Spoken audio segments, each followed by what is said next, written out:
जय हिंद फ्रेंड्स। आज बात करेंगे इंट्रोडक्शन टू डिसेबिलिटी की यूनिट 1.1। वन यूनिट है अंडरस्टैंडिंग डिसेबिलिटी, जिसकी 1.1 unit historical development in understanding disability. बात करते हैं इतिहास।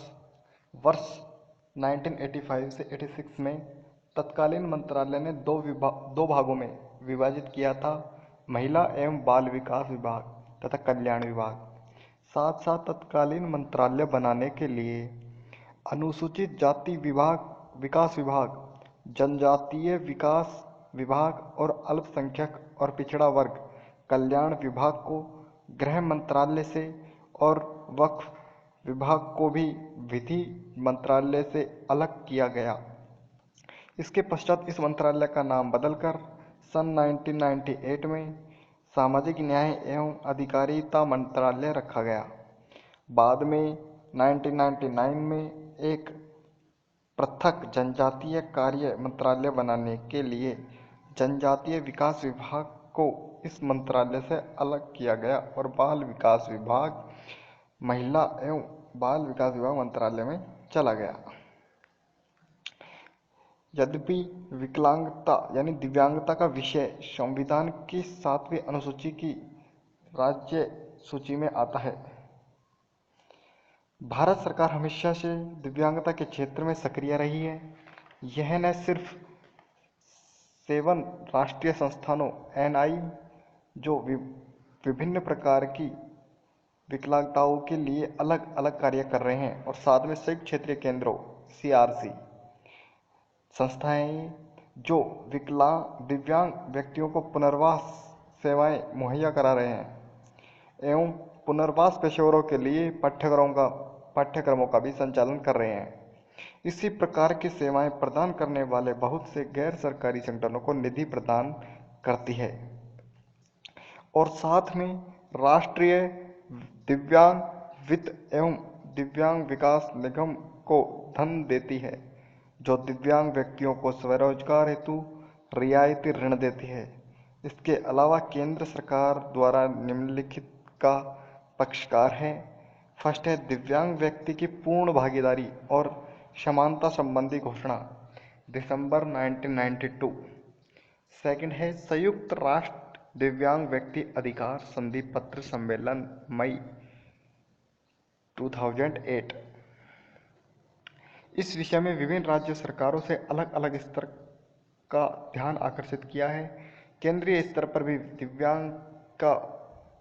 दिव्यांगता का विषय सामाजिक एवं अधिकारिता मंत्रालय की कई जिम्मेदारियों में से एक है, जिसके परिणाम स्वरूप इस पर ध्यान दिया गया, क्योंकि इसका ध्यान ज़्यादातर समय ऊर्जा मंत्रालय की स्वीकृत योजनाओं का क्रियान्वयन करने एवं भौतिक लक्ष्यों को पूरा करने और वार्षिक समयबद्ध गतिविधियों जैसे दिव्यांग व्यक्तियों को राष्ट्रीय पुरस्कार देने में चला जाता है।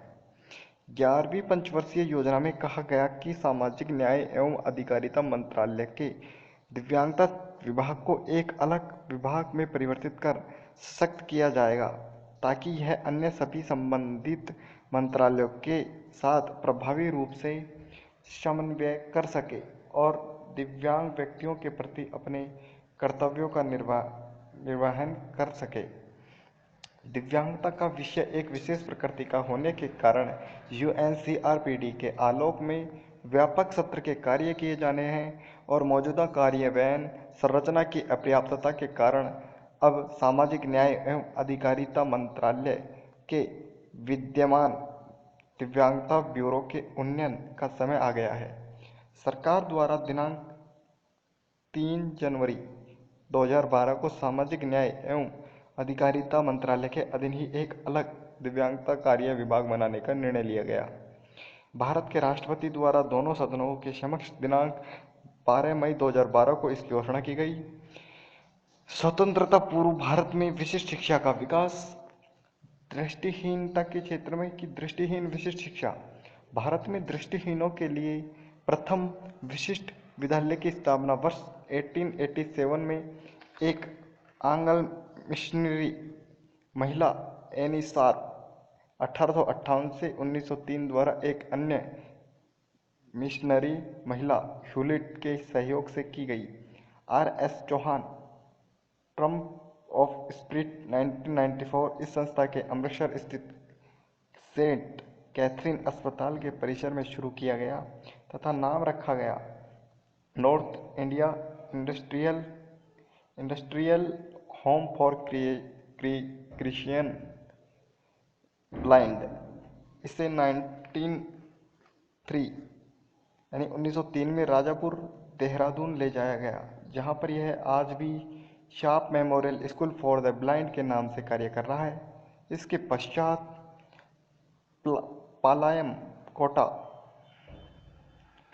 तमिलनाडु में 1890 और अहमदाबाद गुजरात में 1895, कोलकाता पश्चिम बंगाल तथा रांची झारखंड में 1997 तथा मुंबई में सन 1900 में कुछ और विशिष्ट विद्यालयों की स्थापना हुई।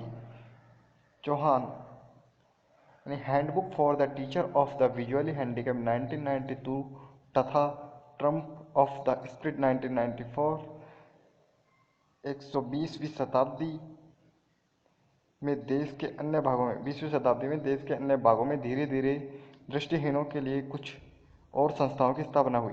दृष्टिहीनों से संबंध भारत सरकार के प्रतिवेदन 1944 के अनुसार उस समय तक ऐसी संस्थाओं की संख्या 32 तक पहुंच गई थी।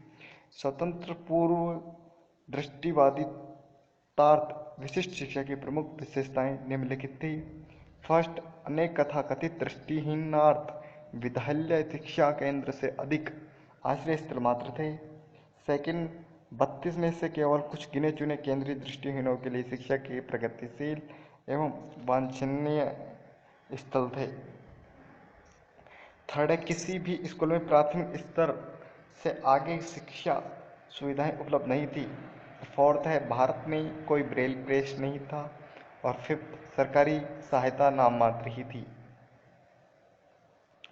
सिक्स, दृष्टिहीनता के साथ साथ किसी अन्य दिव्यांगता से ग्रसित व्यक्तियों के लिए कोई संस्था नहीं थी।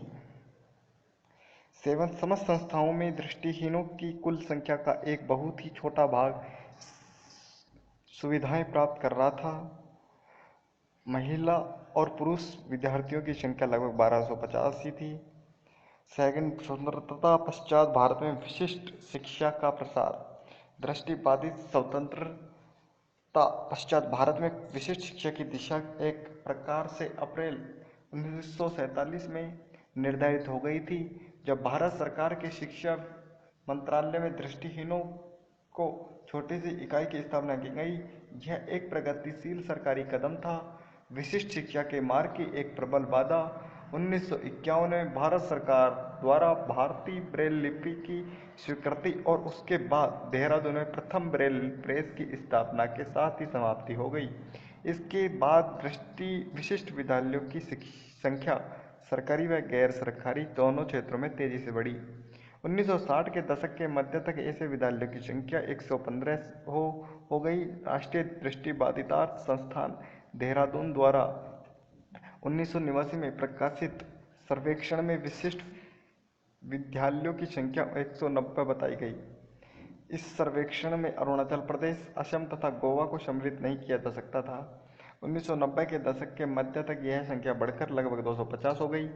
थर्ड थी, बधिर एवं मानसिक दिव्यांगों हेतु विशिष्ट शिक्षा की उपलब्ध सूचनाओं के आधार पर श्रवण दिव्यांगों की शिक्षा प्रारंभ करने का श्रेय स्पेन के एक सन्यासी पेंटोपोन्स डिलियो 1550 से 1584 को जाता है।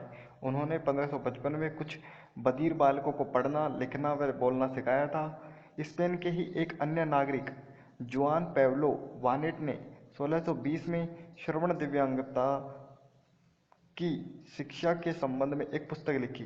इसी विषय पर इंग्लैंड के जॉन बुल्वर ने भी 1644 में एक पुस्तक प्रकाशित की। फ्रांस के दो नागरिकों ने 18वीं शताब्दी में ही सांकेतिक भाषा के विकास में योगदान दिया। संयुक्त राज्य अमेरिका में श्रवण दिव्यांगों के लिए पहला विशिष्ट विद्यालय 1817 में स्थापित किया गया।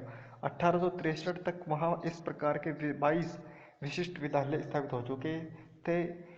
स्कैंड विद कैम्स इसका मानसिक दिव्यांगों की शुरुआत फ्रांसीसी चिकित्सक जॉर्ज इटार्ड 1775 से 1838 द्वारा की गई, जब उन्होंने जंगल से पकड़कर एक 11 वर्षीय लड़के को, जिसका नाम विक्टर था, शिक्षित करने का उसको लाकर शिक्षित किया।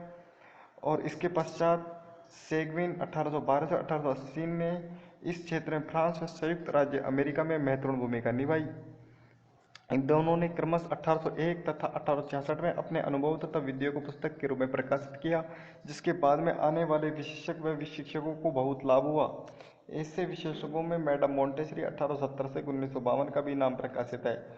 एनसाइक्लोपीडिया ऑफ स्पेशल एजुकेशन खंड सेकंड 1987 इंग्लैंड में गैर सरकारी प्रयासों के अतिरिक्त 1914 के प्राथमिक शिक्षा अधिनियम के द्वारा स्थानीय प्राधिकरणों को मानसिक दिव्यांगों के बालकों की शिक्षा का प्रबंध करने का उत्तरदायित्व सौंपा।